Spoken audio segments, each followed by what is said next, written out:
Il faut comprendre que la fin d'entretien, c'est un élément majeur dans la réussite de l'entretien.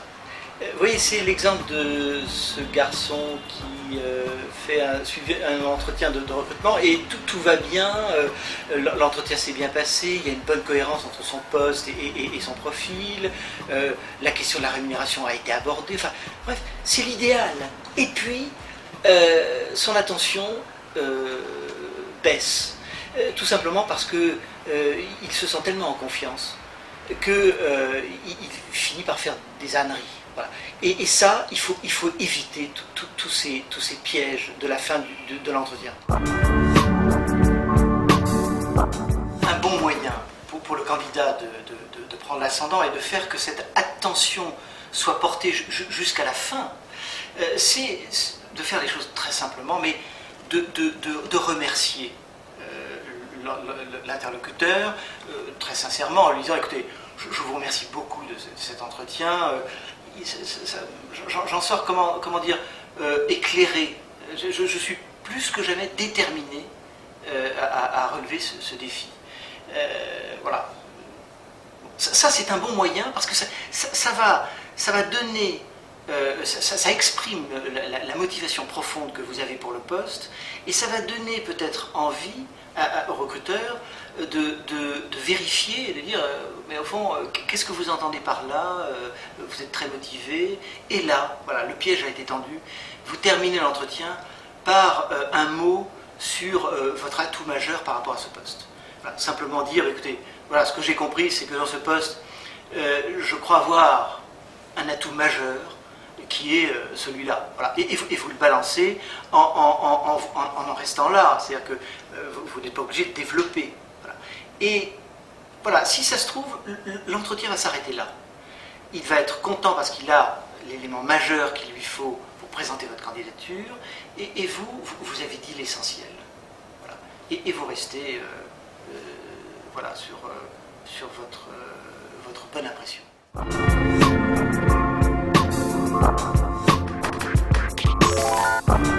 Considérez que lui aussi, le recruteur, il est peut-être un peu fatigué de cet entretien. Ça fait 1 heure qu'il est sous tension, comme vous. Il vous a posé des tas de questions, il est allé à la recherche d'un certain nombre d'informations. Bon, il est lui aussi fatigué, et peut-être qu'il vous tiendra, il vous sera gré de ne pas trop parler jusqu'au moment où il vous raccompagne dans l'ascenseur. Bah, écoutez, laissez-lui ce temps de silence. S'il vous pose des questions, très bien, vous y répondez. S'il ne vous pose aucune question, eh bien écoutez, vous l'accompagnez, voilà. Il y aura peut-être un dernier merci, un dernier salut qui se fera juste devant l'ascenseur. Et voilà, on en reste là. Alors on peut aussi terminer les choses en disant, voilà, comment voulez-vous que... Est-ce que vous voulez que je vous rappelle la semaine prochaine, ou est-ce que on se rappelle, voilà. Une échéance, c'est toujours bon. Hein. Ça vous oblige à reprendre contact si jamais lui ne le fait pas.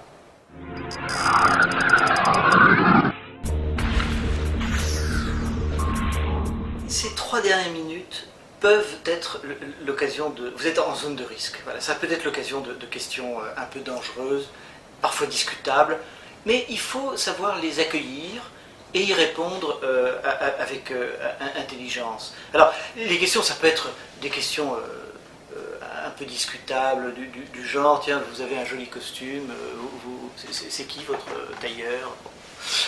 Voilà, simplement, il faut considérer que ce genre de questions, c'est fait pour un peu déstabiliser le recruté, le futur recruté. Ça n'arrivera pas souvent, mais ça peut arriver. Eh bien, écoutez, si tel est le cas, on peut très bien répondre de manière très simple. Une réponse simple, c'est toujours la meilleure. Hein. C'est, écoutez, j'ai acheté ça, je ne suis plus très bien dans une boutique de boulevard Saint-Germain, voilà. Ne pas en rajouter et surtout éviter voilà, le piège qui consisterait à se faire un petit échange de tailleurs. Enfin, c'est pas le but, c'est pas le propos. Voilà. Donc une réponse très courte. Voilà, il n'y en aura pas 2. Bon. Mais ça peut être aussi des questions du genre tiens, vous êtes libre rapidement? Voilà, vous êtes libre rapidement, bon, il faut savoir y répondre. Eh bien, écoutez, on peut très bien renvoyer la question en disant mais quelle est la période favorable pour vous? Voilà. Sachez toujours accueillir la question en la renvoyant par une autre question. Ça peut être aussi, est-ce que vous avez d'autres pistes? C'est ce qui veut dire, est-ce que vous êtes super demandé sur le marché? Là aussi, on peut peut-être tout simplement expliquer très naturellement, oui, en effet, j'ai un certain nombre de contacts en ce moment, voilà. Bon, on n'est pas obligé d'en rajouter, mais il faut savoir y répondre et ne pas y répondre de manière négative ou positive. Soyons neutres jusqu'au bout de ces questions. Elles n'ont pas un intérêt majeur. C'est souvent d'ailleurs l'expression d'un malaise du recruteur lui-même qui s'oblige à parler, à ajouter une question alors que ça fait 1 heure qu'on est ensemble. Voilà, prenons-les pour ce qu'elles sont. Soit des pièges, soit des... Il n'y a pas d'intention piège, mais il faut savoir y répondre avec je dirais, simplicité.